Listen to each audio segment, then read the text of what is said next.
Cela faisait longtemps que je voulais faire un billet sur les avis clients et une étude réalisée en 2021 par l'IFOP pour le compte de Guest Suite m'en a donné l'occasion. Il est facile en effet d'avoir l'intuition de l'importance des avis clients pour les marques et les consommateurs, mais quelle est la réalité chiffrée qui confirme cette intuition ? Eh bien, elle est énorme puisque les avis clients jouent un rôle dans le choix de la marque ou d'un produit pour 75% des consommateurs.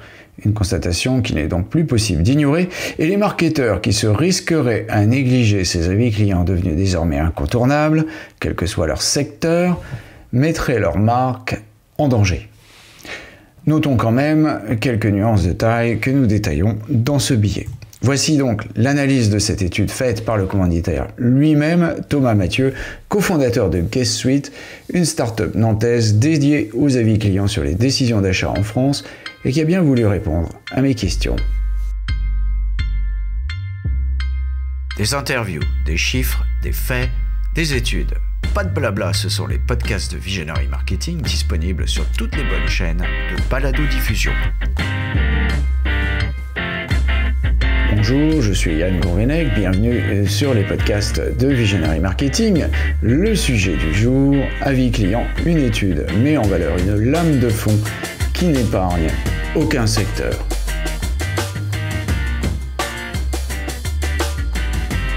Eh bien, je suis avec Thomas Mathieu. Bonjour Thomas, vous êtes cofondateur de Guest Suite, une start-up dédiée aux avis clients sur les décisions d'achat en France, et vous êtes basé à Nantes. Et nous allons parler aujourd'hui d'une étude que vous avez menée avec l'IFOP sur 1 millier de consommateurs, sur l'importance de ces avis clients. C'est quelque chose qui est devenu fondamental aujourd'hui, l'avis client. Effectivement, l'avis client, c'est devenu quelque chose d'absolument essentiel dans le parcours d'achat. C'est une conviction forte que nous, on a effectivement depuis des années maintenant, puisque depuis 2013, on est sur le sujet et d'abord on a commencé par le tourisme. Ce qu'on observe aujourd'hui, c'est que cette tendance de fond, en fait, qui a commencé par un secteur d'activité qui était effectivement très en avance, toujours sur ces transformations, c'est-à-dire le tourisme, est quelque chose qui aujourd'hui va se répandre dans vraiment quasiment tous les secteurs d'activité, que ce soit les secteurs de consommation courante, l'artisanat, enfin finalement tous les secteurs d'activité aujourd'hui sont touchés. Et preuve en est, c'est que aujourd'hui 75% des Français consultent des avis clients pour obtenir des informations sur les entreprises qui les intéressent. Ouais. Alors vous l'avez cité, le tourisme est le secteur qui a commencé dans ce domaine avec l'ineffable TripAdvisor, je suppose. Mais c'est pas ça. Il y a d'autres secteurs qui les ont rattrapés. On voit les biens d'équipement de la maison sont au même niveau que le tourisme. Vous dites 47%. C'est 47% de quoi d'ailleurs ? 47% des... Oui, tout à fait. En fait, l'idée là-dedans, c'est dans l'étude qu'on a réalisée, on a essayé de mesurer l'importance et l'influence des avis dans la décision d'achat. En fait, c'est-à-dire qu'il y a plusieurs composantes, évidemment, dans la décision d'achat. Et effectivement, le tourisme pour les avis clients, c'est ce qui vient en tête, clairement. Ça, c'est pas, comme vous le dites, pas surprenant avec des plateformes comme TripAdvisor ou Booking, etc., qui ont, on va dire, vraiment évangéliser le marché. Et aujourd'hui, on voit les biens d'équipement de la maison, le bricolage, les biens de consommation courante qui sont dans des proportions similaires à celles du tourisme. Et puis, on voit des secteurs dans lesquels c'est en progression. Et en fait, c'est plus une mutation dans laquelle on est en train d'arriver. Je pense à l'automobile, je pense à l'immobilier, je pense à l'artisanat, qui sont des secteurs qui sont encore finalement peut-être moins concernés par les avis clients, mais dans lesquels la dynamique est finalement une proportion plus forte à aller vers de l'avis client. Alors, avant qu'on aille plus loin, on aime bien les chiffres chez Visionary Marketing, mais on aime bien comprendre ce qu'ils veulent dire aussi. Quand on dit 47% pour le tourisme, c'est quoi ? C'est 47% des consommateurs, des 1000 consommateurs qui ont été interviewés ont déclaré qu'ils utilisaient les avis clients pour des décisions de tourisme, c'est ça ? Voilà, exactement, ouais, tout à fait. Ok. Et donc, effectivement, on voit le bricolage. Alors, ça décroche quand même assez vite. Derrière les biens de l'équipement de la maison, 47%. Le bricolage, 37%. peut-être aussi on bricole peut-être pas aussi souvent qu'on voyage, je sais pas. Alors en fait, au-delà de ça, l'idée c'est surtout, faut s'intéresser au parcours du consommateur et comment dans son parcours en fait le choix va être fait, la décision va être menée. Et en fait, la question c'est au sein de ce parcours, à quel moment je vais être confronté à des avis clients. On le voit dans une réservation touristique, c'est assez naturel, souvent à l'étranger par ailleurs. Finalement, on se tourne rapidement vers Internet et de fait, on se retrouve confronté à des avis clients. De la même façon, quand on commence à regarder le bricolage, par exemple, quand on commence à s'intéresser, on va chercher des tutos, on va chercher des informations et on va se retrouver confronté à des avis clients. Et finalement, toute la longue traîne des autres secteurs d'activité, on remarque, c'est beaucoup des secteurs d'activité où on va être sur de la recherche locale. Oui. Je pense à la santé, l'immobilier, les banques, etc. On est sur des recherches locales où de fait, on va plutôt aller chercher par proximité ces entreprises. Et en fait, dans cette recherche de proximité, on va être confronté de la même façon aux avis clients. Et en fait, cette éducation entre guillemets du consommateur et ce réflexe entre guillemets que le consommateur commence à avoir sur d'autres secteurs d'activité vient se transposer sur ces autres secteurs. Alors, ce qui m'a interpellé quand j'ai regardé votre classement, c'est dans le fond du panier, on voit la banque et les assurances, 19%, l'énergie, 15%, le sport, 13%. Alors bon, l'énergie, à la limite, je comprends parce que il n'y a pas une proximité aussi importante que sur d'autres produits. Le sport, ça paraît déjà plus étonnant. Et la banque et les assurances, 19%, c'est étonnant aussi. Peut-être qu'on est résigné à une mauvaise qualité de service dans ces domaines-là. Alors en fait, il y a plusieurs choses là-dedans. Déjà, parce que on travaille nous avec des banques justement sur ces problématiques d'irréputation, parce que c'est quand même des sujets que les banques finalement désirent gérer, maîtriser et surveiller. Et en fait, on se rend compte d'une chose déjà, c'est que finalement il y a très peu de clients qui s'expriment dans le secteur bancaire. Pour plein de raisons, j'imagine, mais la première étant que finalement c'est une relation de long terme, contrairement à tous les autres tous les autres secteurs qu'on a pu citer précédemment, où on est dans une transaction un petit peu immédiate, là où sur le secteur bancaire on est dans une relation long cours, même si on le sait malheureusement, les conseillers bancaires ont tendance à changer souvent. On est quand même dans une relation plutôt de moyen à long terme. Donc la première chose, c'est que le volume déjà naturellement d'avis est plutôt faible. Ce qui fait que déjà de fait, le consommateur a de la difficulté à se fier à 3-4 avis sur une agence. C'est le premier sujet. Le deuxième sujet, c'est que on va souvent chercher une agence bancaire par proximité. Et le fait est que on va trouver ces éléments de proximité dans un premier temps, et que maintenant, on le voit, les avis clients commence à entrer, mais en fait on est dans une démarche, comme je le disais sur les autres secteurs d'activité, de démocratisation en fait, c'est-à-dire que la voix du client commence à prendre de l'ampleur sur les clients avec lesquels nous on travaille, où on diffuse beaucoup plus d'avis. En fait, ces avis commencent à prendre de l'importance. Nous on réalise des petites études, je fais une petite parenthèse, mais on réalise des études auprès des clients de nos clients pour leur demander est-ce que les avis vous ont, on va dire, conditionné dans votre venue, dans le fait d'être venu chez telle ou telle entreprise. Et on le voit, par exemple, sur les banques qui ont commencé à travailler avec GuestSuite, au fur et à mesure du temps, cette propension va progresser en fait. C'est-à-dire que le fait d'avoir plus d'avis, le fait d'avoir une réputation qui soit finalement plus construite et finalement cette image qui soit davantage forte, en fait va aussi convaincre de plus en plus de clients. Donc c'est quelque chose qui se fait dans le temps en fait. C'est ça que je veux dire. C'est vraiment quelque chose qui se fait dans le temps. Alors on a vu, vous l'avez cité tout à l'heure, 75% des personnes interrogées ont affirmé consulter ces avis pour obtenir des informations sur une entreprise qui les intéresse.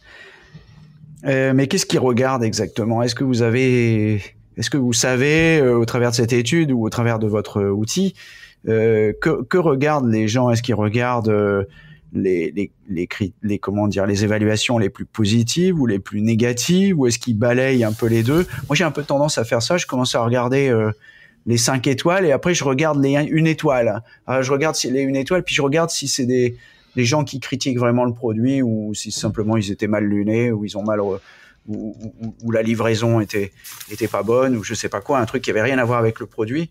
Et ça, ce qui me permet de tempérer. Alors, je sais pas si ma pratique est en fait, je vous rappelais peut-être de cette vieille expression de temps de cerveau disponible des années 2000 où je sais plus quel grand patron de médias, Lelay, je pense. Patrick Lelay, voilà, peut-être qui était sur cette expression. Nous, on vend du temps de cerveau disponible. En fait, ce qu'on remarque, c'est que le consommateur s'est un peu réapproprié ce temps de cerveau.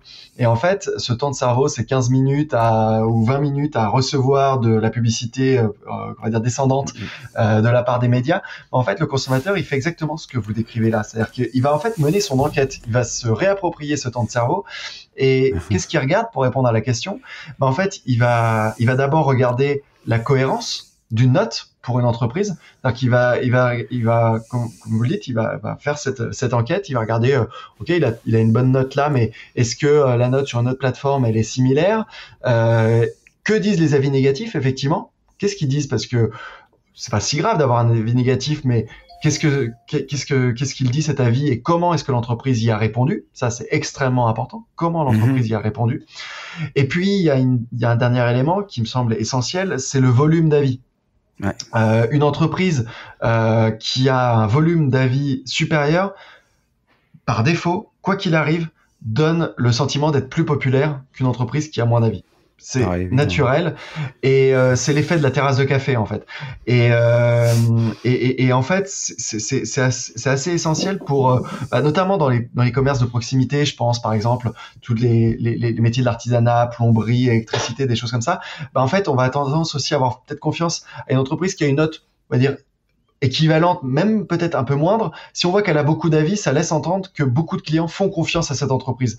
Et dans le comportement du consommateur, cet effet beaucoup d'autres consommateurs ont sélectionné ce produit, on le connaît bien, ce mécanisme-là, c'est quelque chose qui est assez fort. Donc, à retenir pour répondre à la question, je dirais que à la fois la cohérence entre les différentes plateformes d'avis et la cohérence de notes entre les différents éléments, à la fois effectivement les éléments négatifs et comment l'entreprise a répondu, et enfin cette dernière notion de volume qui me semble très importante.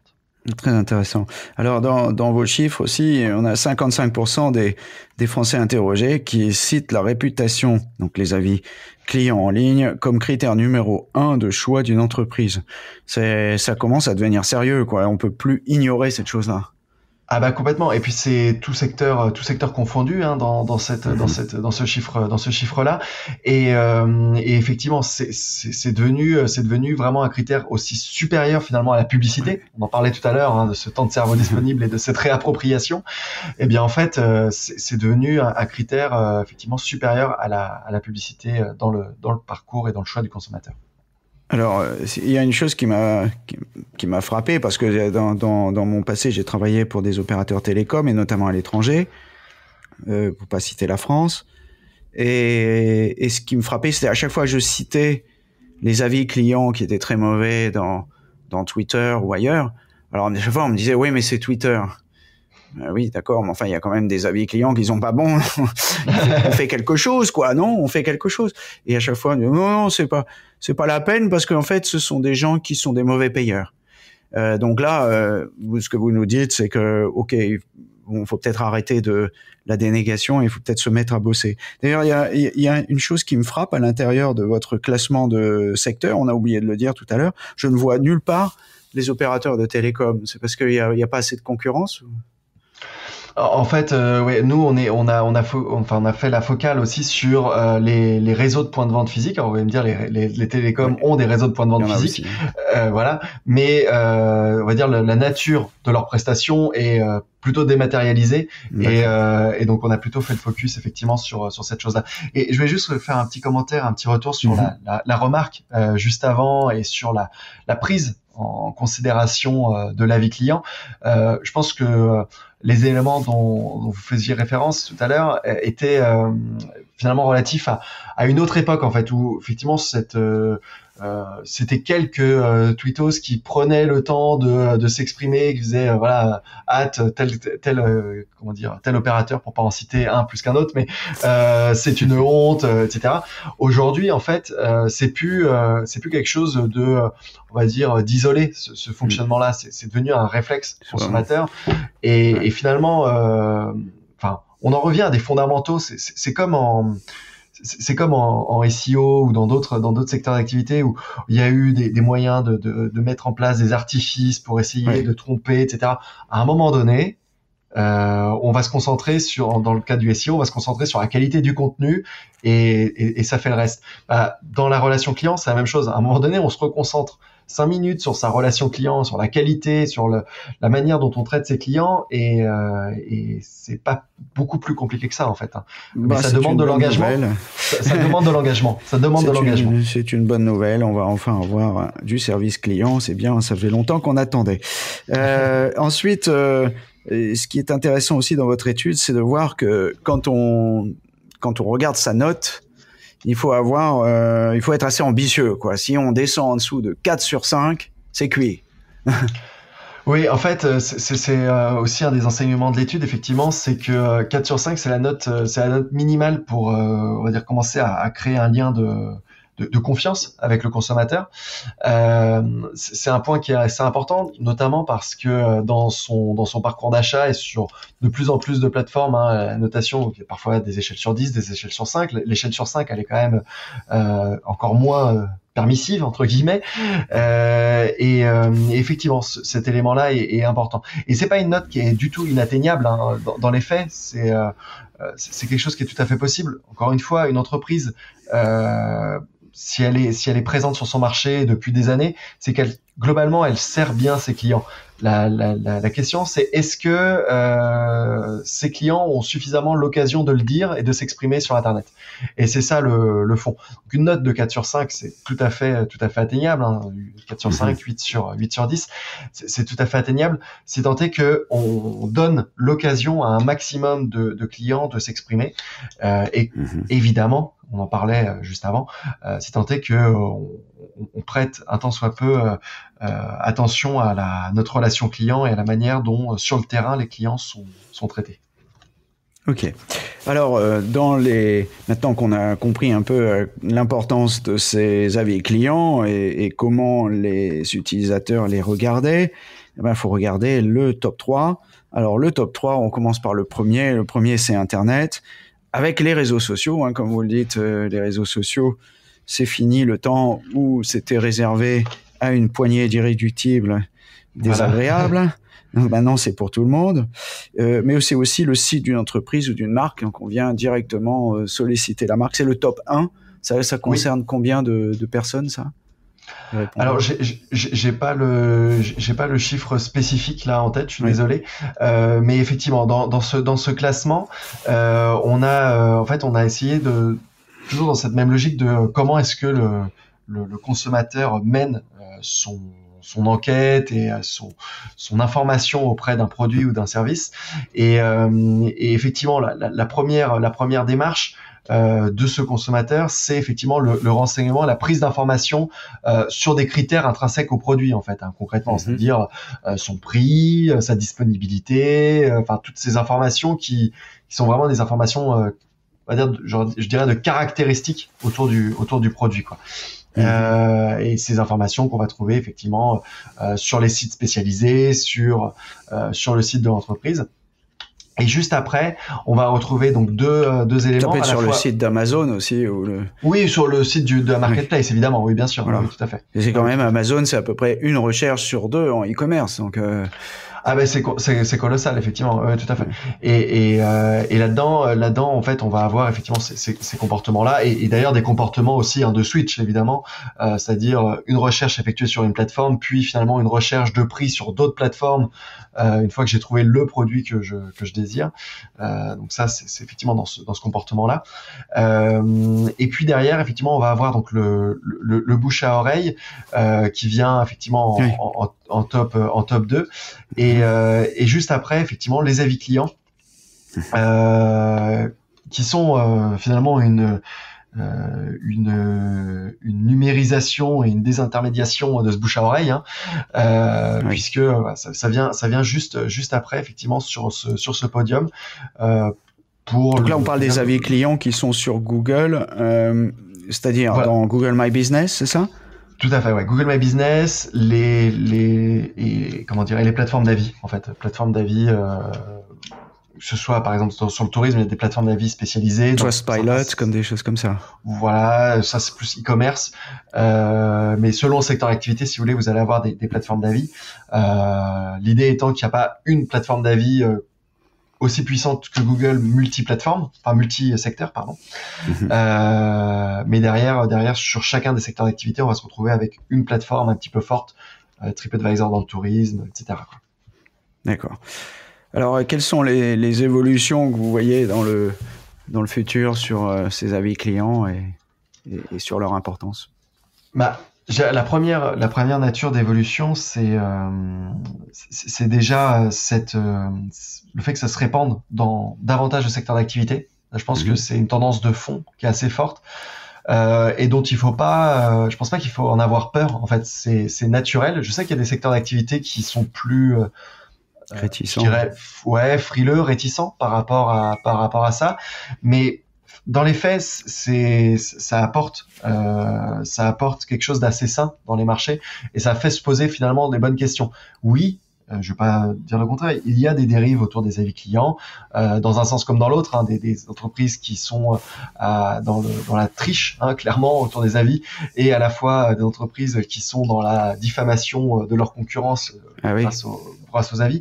Oui, c'est quelque chose qui existe aujourd'hui, et j'estime qu'au bout de bientôt 9 ans sur le secteur, on peut avoir un avis là-dessus, et j'observe que c'est quand même quelque chose qui est extrêmement à la marge. C'est vraiment à la marge, et on en parle beaucoup quand ça arrive, mais en réalité, c'est quelque chose qui est vraiment à la marge. Et en fait, ça apporte, au-delà de ça, une bonne compréhension de ce qu'attendent les consommateurs, une meilleure transparence aussi sur la réalité de ce qu'on produit en tant qu'entreprise, et je trouve ça plutôt sain, en fait. Je trouve ça plutôt sain. Ces faux avis, c'est essentiellement le fait de petits commerçants, je suppose. Alors effectivement, on n'a pas de cas de gros players qui le fassent. Il se trouve que malheureusement, une des plateformes sur lesquelles on retrouve le plus de faux avis, ça reste sur Amazon, mais pas du fait spécifique d'Amazon, plus du fait des entreprises qui utilisent la marketplace d'Amazon, en fait. Et on va rappeler quand même, pour ceux qui nous écoutent et qui auront encore des doutes, que tout cela est parfaitement illégal. Bien sûr. On n'a pas le droit d'aller mettre de faux avis sur. C'est de pratique commerciale, trompeuse, en fait, clairement. Ouais, et voilà. Et en fait. Information destinée à tromper le consommateur selon les termes de la loi. Exactement. Et au-delà de ça, en fait, le consommateur est pas dupe, en fait. On parlait tout à l'heure des avis négatifs. Consommateur, s'il n'y a pas d'avis négatif, il y croit pas non plus, en fait. À un moment donné, faut être crédible, en fait. Et une entreprise crédible, elle ne peut pas traiter parfaitement 100% des clients. Tout simplement, déjà, parce qu'elle n'est pas forcément adaptée à 100% des clients. Et ça, c'est très naturel. Prenez, par exemple, le cas d'un camping qui serait un camping adapté pour les jeunes, où il y a beaucoup d'animation, c'est la fête, etc. Des personnes qui viennent chercher du calme et du repos vont se plaindre du bruit, etc. Et en fait, c'est pas la proposition de valeur même du camping. Donc oui, il y aura un avis négatif parce qu'il y avait trop de bruit, ceci, cela, mais en fait, intrinsèquement, il a pas mal fait son boulot, le camping, pour ce qu'on attendait de lui, c'est-à-dire être un camping dans lequel il y a de l'activité, il y a de l'animation, il y a des choses qui se passent. En fait, il fait très bien son boulot. Et donc, il faut aussi avoir du recul par rapport à cela. Et c'est l'élément sur lequel on va clore cette interview, c'est justement que les interviewés ne se contentent plus seulement des bonnes notes qui sont affichées en ligne, ils les comparent, et ils comparent tout. Et il y en a 1 sur 2 qui continue ses recherches en ligne après avoir consulté ses avis pour vérifier leur véracité sur d'autres sites. Ouais, tout à fait.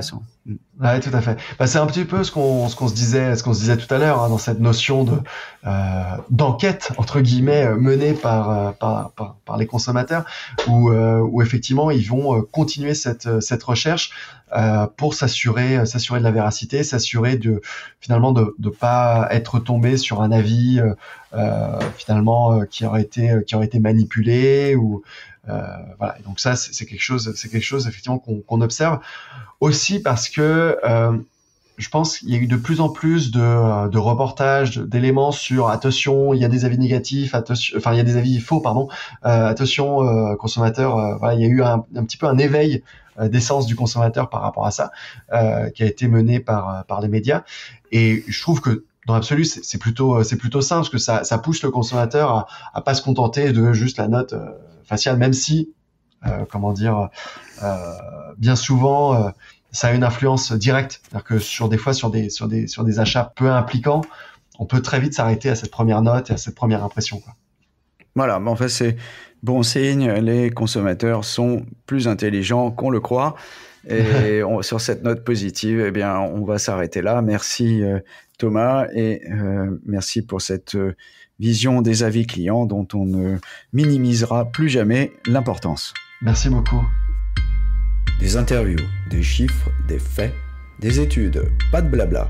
Ce sont les podcasts de Visionary Marketing, disponibles sur toutes les bonnes chaînes de balado-diffusion.